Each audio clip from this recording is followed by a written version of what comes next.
What's going on, guys? Welcome to another edition of the NarikChase channel.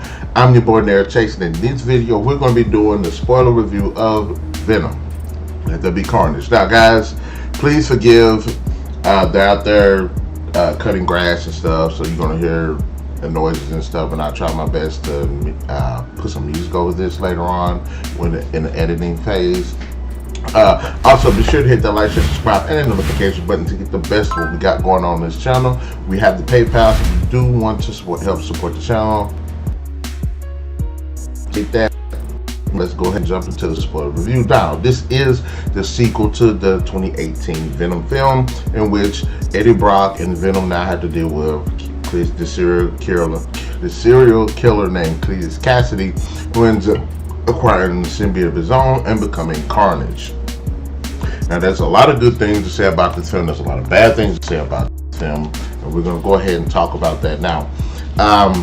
Now, for those who have not seen this movie, again, this is a spoiler review. So the movie opens up with the backstory of what leads up to Cassidy's decision to break out Shriek later on in the film, in which these two are institutionalized. They form a relationship, they get really close, and then she gets taken away because she has this supersonic screaming ability. So they take her to a facility that houses her because of that.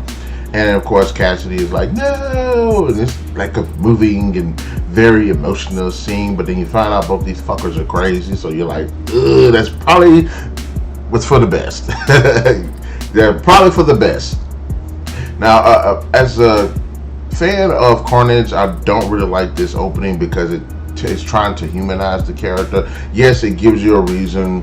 It gives the film a reason as to why these two know each other, why they're close, or why he helps her, like stuff like that. And to a certain extent, I'm like, okay, I guess. But at the same time, Carnage is a character that just doesn't give a fuck. Okay, now, yeah, in the Maximum Carnage storyline, they do end up teaming up, and it's more of the love of chaos, and killing people and all of this crazy shit that makes them bond. But it isn't just. It's not like they are like a full-on item like they are in this film. So it's kind of like when you see villains that tend to band together, mostly because of their mutual like or dislike of something, but that doesn't mean that they necessarily are completely loyal to each other. But in this film, there is like loyalty because they're like love interests. And like I said, to a certain extent, I'm like, okay, I guess for what they're going for in this film. But at the same time, I'm like, I think this is really appropriate for these specific characters. But I'm like, okay, and she gets taken off to Ravencroft, which is, for some reason, I kept wanting to say Ravenclaw. I'm like, no, this isn't Harry Potter. You know what I'm saying? This ain't Harry Potter. Hufflepuff and all of that great stuff. But Ravencroft Institute is basically Arkham Asylum. It's for crazy folks. And some typically have powers, but which Arkham in itself doesn't really make sense. You got an insane asylum for crazy people, I get it, but why crazy people with superpowers that normally go out there and just kill people? I mean, I guess they got compulsions and stuff to do it, and each villain tends to have reasons why they do it. But I'm like, that doesn't really necessarily make them crazy. They just make them they just don't give a fuck. But okay, to each their own. But that opening scene is something I think is cool, but at the same time, I think it's not really cool. So I'm on the fence about that opening sequence. So Brock ends up coming to talk to Cassidy, who's locked up in jail because he's a serial killer and he's killed a lot of people. One of the things that's kind of keeping him alive, because he was on death row, is because they don't know where he hid the bodies. And of course, he's playing that game of, he's not really saying anything, and that is stopping him from going to death row. So he ends up talking to Eddie Brock, offers him a deal, tell you my life story, and you can publish it. But he also says this certain line that he wants Eddie to put in the papers. That line is something that,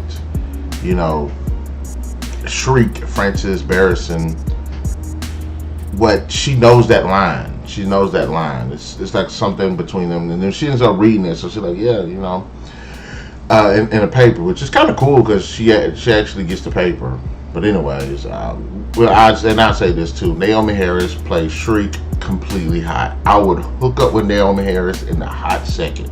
That woman is like a dream item of mine. She's beautiful. She's talented. And you know what I'm saying, the first date I can get with her, I'm going to go get her. I'm trying to hook up. I am trying to hook up. And I really, really like her in this film. And going back to what I said in my review, she does remind me of Tia Dalma in this film. I wish they could have did something different with the look, but all I could see was, I thought she was just going to turn into Calypso and start kicking ass. But she's beautiful in this movie. I mean, she's beautiful in damn near everything she's in. Even when she was playing a damn crackhead in Moonlight, she was fine. But so that was pretty cool. That was an interesting moment where he's going to leave. There's a room next to Cassidy's cage, his visiting cell or whatever. I guess it's his room. And in the room, he's carved up the walls with all these different messages, pictures, and all of this stuff. And there's this one. Then Venom pushes Eddie to go to this room. So they go, and you know, while they're looking around and stuff, it's not like Eddie is like recording what he sees or anything, because it's not. But Venom is. Apparently he can soak up all of this information. And Venom ends up utilizing that information to crack where the bodies are. Find out where the bodies are. Eddie ends up publishing this, and they put Cassidy on death row, which pisses him off. I'm like, that part was kind of funny. That part was kind of funny because he was like, he got pissed. I was like, yep, tables got turned on you, buddy. But I will say this. I think that was kind of a weird scene because they're in an area where he has a visiting cell, and his room happens to be right there on the side, and the door was open and stuff like that. And I'm like, don't the visiting cell usually be like in a different area of the facility? So it just happened to him, just happened to be in the visiting cell. The door happened to be open to his room. Cassidy happened to put all this stuff on him. I did think that was a little bit weird, but I was like, okay, they're just trying to. It felt like a bit convenient. Now I haven't been to prison, so I don't know exactly how it's set up or if it's set up like that. But it kind of felt a little weird how that sequence. Like if you think about it, it's like, okay, what if that door wasn't closed? What if that room wasn't there? You know, what if? And this is why I say Eddie's kind of a shitty journalist in this film. He's kind of a shitty journalist in the other one as well, to be perfectly honest. But in this film, you would think that he would figure out, like Cassidy is sprinkling these clues throughout his story. You think Eddie would figure out the location of the bodies and stuff by utilizing those clues. He doesn't. This fact that they went into this room is how Venom figures it out, because Venom is the one that's kind of being proactive in the film. So I thought that could have been worked out better, and it kind of would have given a little bit more credence to Eddie as a journalist and as a character. Because one of the issues I kind of have with Eddie in these films is he really doesn't do shit. Honestly, he's just simply there. I mean, yeah, he gets a scoop and he kind of runs with it. But what kind of hobbies does this guy got? You know, what kind of friends does he have? You know, and in this film, he's kind of just there. Even though things are kind of happening around him, he's just kind of like there. It's not like he's trying to do stuff with his life. Really, the only proactive thing he does is kind of go after Venom to fight Carnage. But even then, it's not like he says, well, Venom is right, let me straighten my shit up and everything, and let's work this out. It's more of, Cassidy is going to come kill me, I need Venom. So that's a bit of issue I have with Eddie Brock's character. And throughout the film, these two are constantly bickering back and forth. And in the first film, like I said before, it's cute seeing them because they're learning to bond together. And in this film, they are bonded together. So it would have been nice to actually see them be a more cohesive. Yes, have the banter here and there. And I understand it's a situation from both sides. Eddie just wants to stay off the grid and everything, while Venom just kind of wants to stretch his legs out. And both sides have compelling arguments, but it feels like Eddie's a little bit too clean cut of a character. He doesn't want to have, he wants to be like perfect, doesn't want to have bad, like, I don't like characters that are overly perfect. I like people that are flawed. I like people that make sometimes bad decisions, but not all, you know what I'm saying? So it's like Venom is over here stopping somebody from getting killed. Eddie would be the one to be like, whoa, don't kill the killer. And I'm like, no, just, y'all let him have it. He stopped the killer, you know what I'm saying? It's kind of a bad move, but just do it, you know? But a lot of the humor comes from it, but at the same time, a lot of the frustration with the movie comes from it. Especially when it feels like Venom is right and Eddie is just kind of being a bitch. And then Anne tells Eddie that she's getting married. Anne is the ex-fiance who was in the first film that helped him out. She's in this film, she does the exact same thing. Anne is one of those characters I actually like. I know a lot of people don't like her, but I actually like, I think she grounds both Venom and Eddie. And she, I think she grounds both the characters, especially, that's really one of the few things Eddie kind of has going for him as in his character next to Venom is his relationship with her.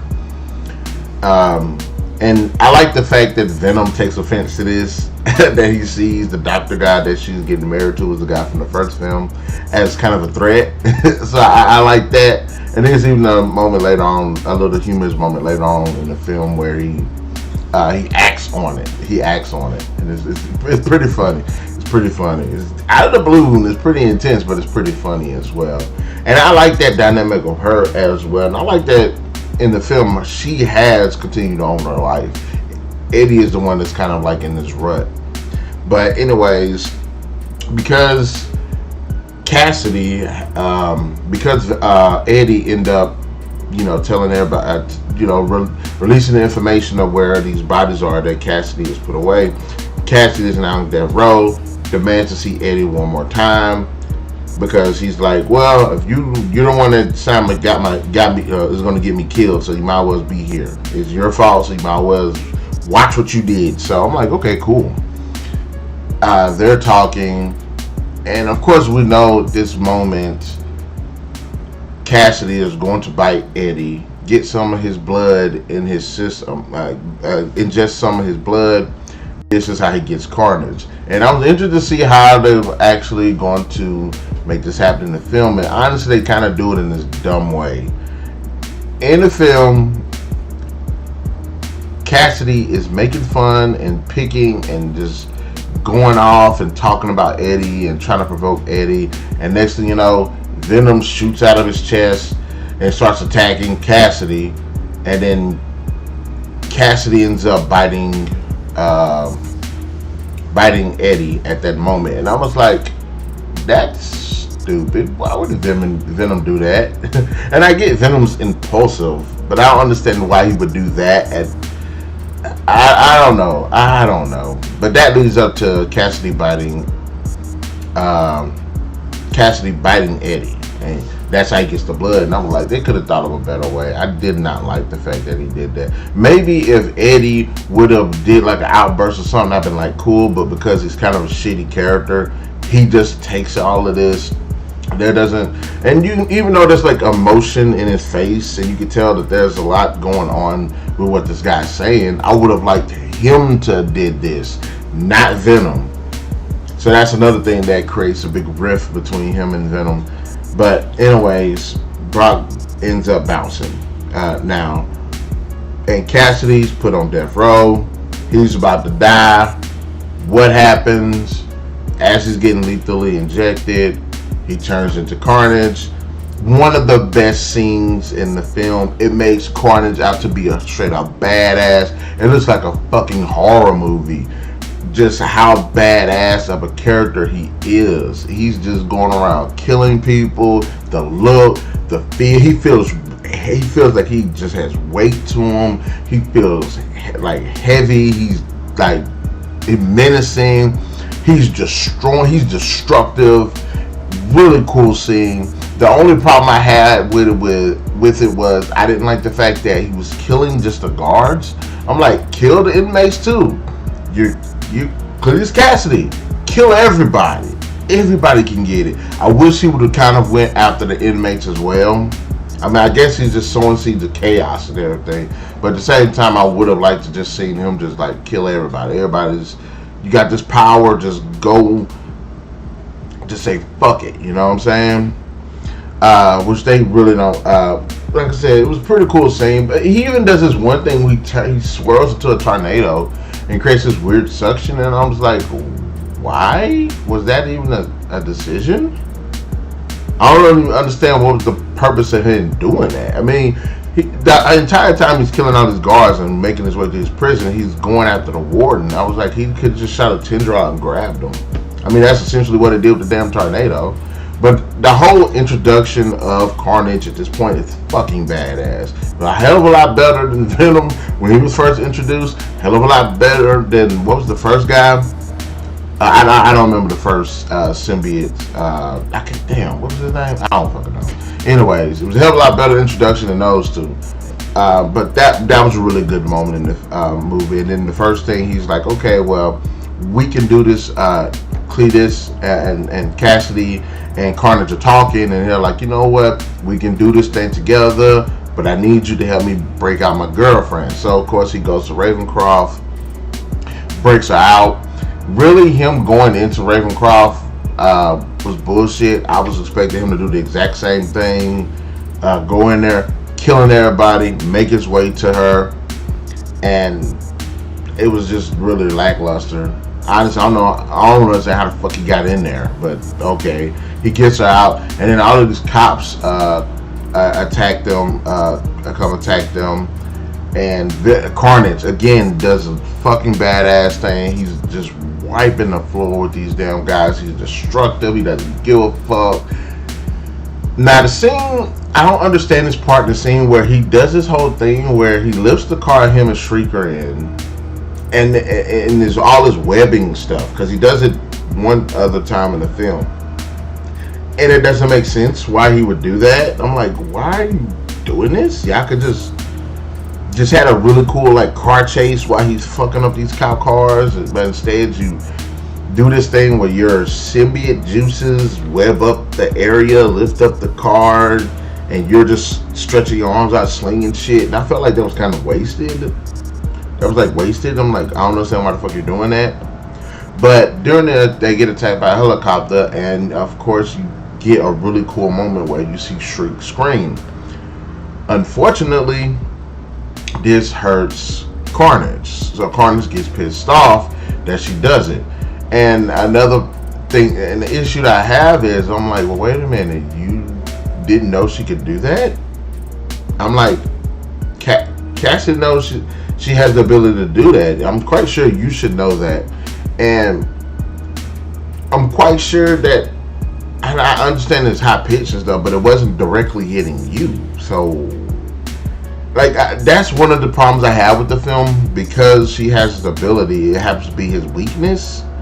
And like I said, when I was reading the comics, didn't finish them, but when I was reading the comics and stuff, she was able to scream and then not affect him. Not to say that he got hit directly with it, but he was on the side of her. I mean, shouldn't it really focus in the right where she's aiming at? I don't know.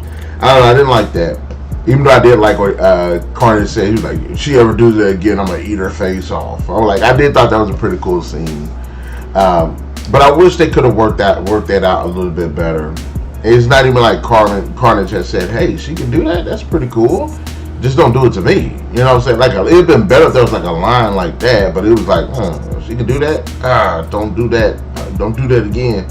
So, the destruction part, cool. That part, even it was really cool how she did it. She's like screaming while she's in the car. So she's like, ah, with her hands on the steering wheel and stuff.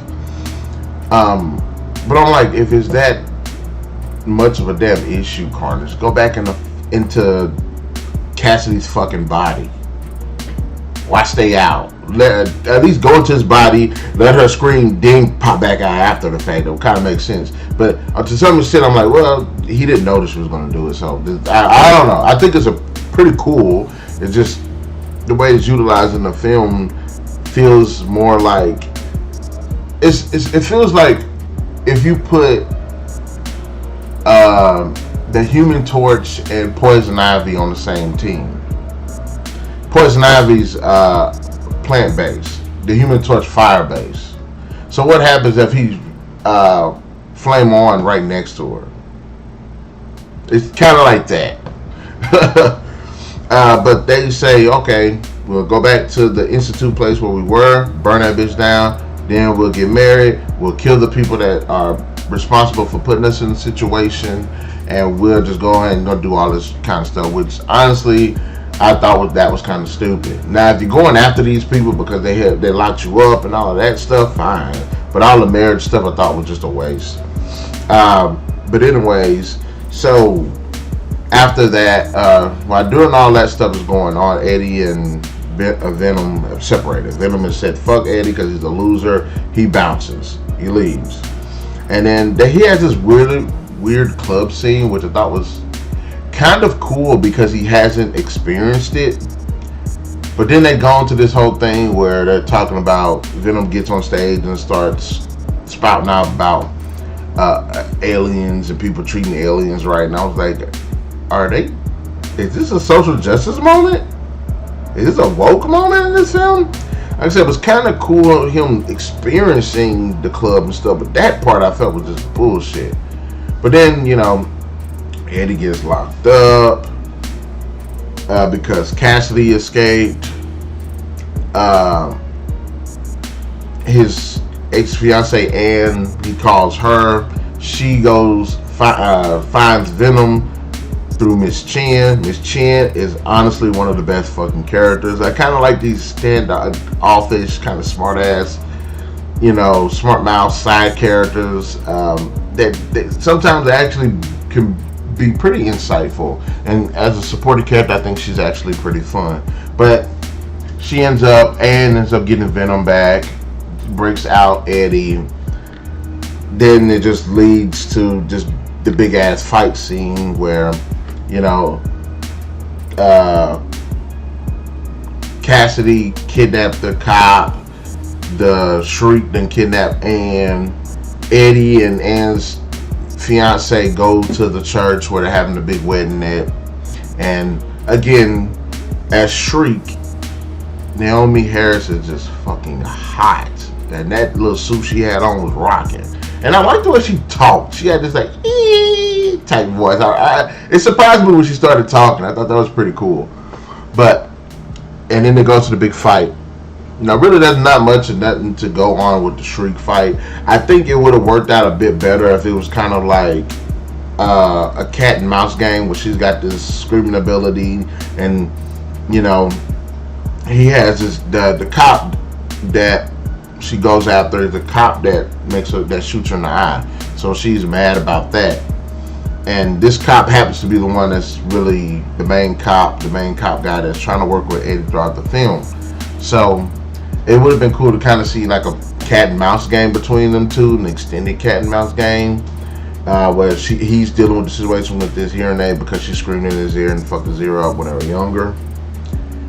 As well as kind of like with Anne and the doctor, like them have their moments, that cat and game mouse moment, while Venom and Eddie are fighting with Cassidy and Carnage. But that, again, that was wasted.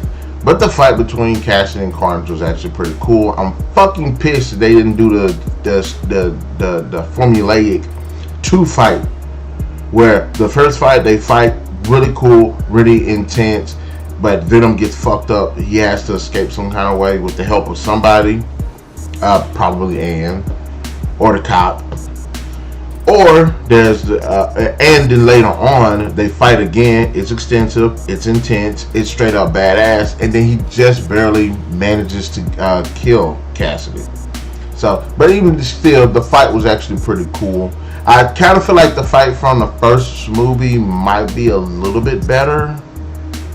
But I'm not sure. I need to go back and rewatch that fight and then kind of contemplate on it. But because the first fight was actually pretty cool too, but this fight I felt like it could have been a bit more extensive, especially since Venom and Eddie have known each other longer, so their combat should be a bit more,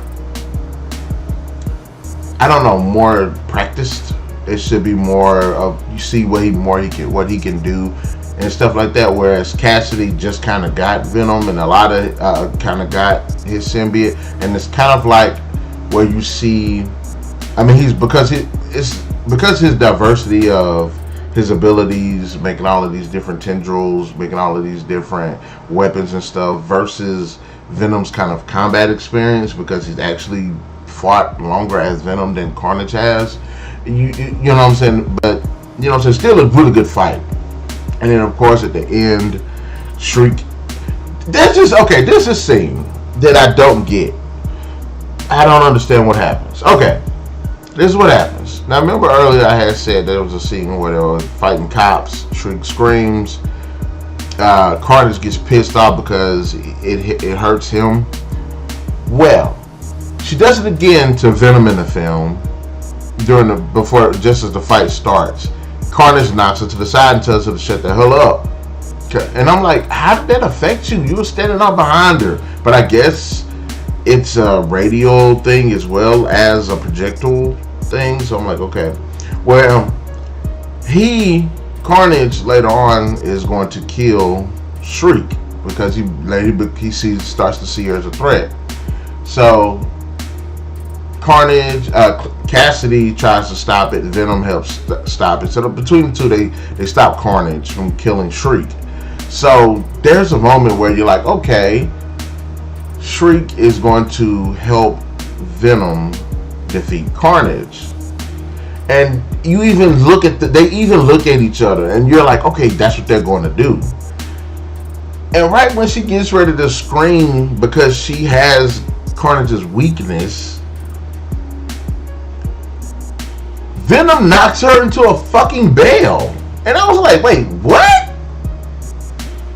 I'm like, I get that it hurts you, but I was like, okay, I just jump out the fucking way and let her hit him because it hurts him. He literally like just knocks her into the fucking bell and she falls all the way down. Now when she screams again, it blows up the top area where they're at, and again it hurts both of them. But I was like, wouldn't it make more sense to just let her scream, get Carnage in a vulnerable position, and then take him out? No, this motherfucker literally just knocks into the fucking bell. That threw me off. I didn't understand. I don't get that. At first I was like, okay, so he knocked into the bell so that the bell thing could boom. But then I remember early in the fight that thing fell out. So I was like, what was the fucking point of that? Like, I don't understand the strategic value that scene.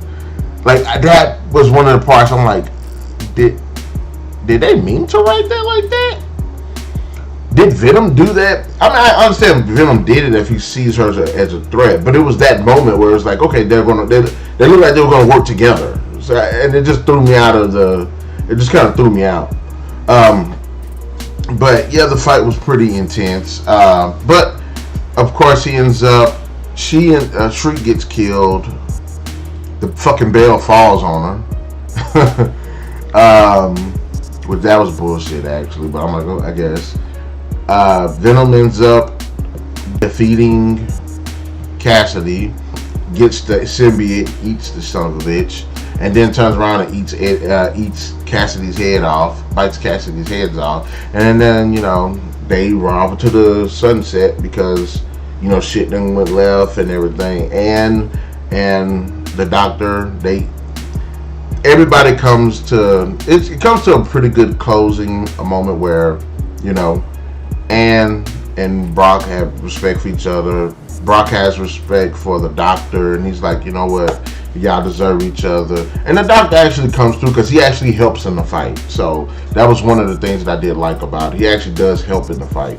And when she gets free, she ends up helping as well. So that was actually pretty cool.